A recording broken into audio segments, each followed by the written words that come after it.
Assalomu alaykum, hurmatli hamkasblar va talabalar, shogirdlar. Mana Registon maydon yozgina qisqagina bitta video reportaj beray. Yo'l bo'yidan kirganimizda chap qo'lda Ulug'bek madrasasi 1420-yilda qurilgan.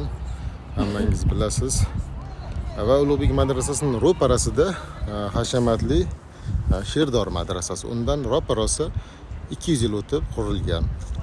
Keyin buni Yalangto'shbek Bahodir Abdulazixon davrida qurgan.